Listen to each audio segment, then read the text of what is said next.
Polisi pastikan tak ada bom di TKP ledakan misterius di Tangsel.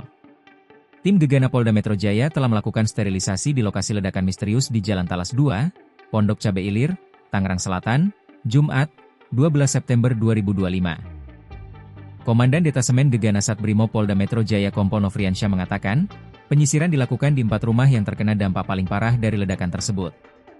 Di lokasi itu, tim Gegana juga membawa alat pendeteksi alat peledak. Kami melakukan penyisiran pada 4 rumah yang terdampak kerusakan paling parah dari ledakan yang terjadi. Kami bawa alat deteksi yang khusus mendeteksi bahan peledak, kata Nofriansyah kepada wartawan. Berdasarkan hasil penyisiran, tim Gegana tidak menemukan bahan maupun alat peledak jenis bom di lokasi. Jadi setelah kita lakukan sterilisasi di TKP dengan alat deteksi yang ada, tidak ditemukan adanya bahan peledak maupun alat peledak jenis bom, ungkap Nofriansyah. Dalam peristiwa ini, 7 orang menderita luka-luka akibat terkena ledakan. 3 korban diantaranya masih dirawat di rumah sakit, sedangkan 3 orang lainnya sudah diperbolehkan pulang. Rumah yang rusak, terdampak, itu total ada 8 rumah, 4 rumah itu mengalami kerusakan yang berat.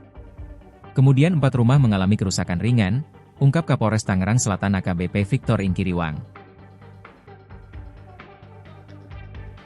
Download Tribun X sekarang, menghadirkan lokal menjadi Indonesia.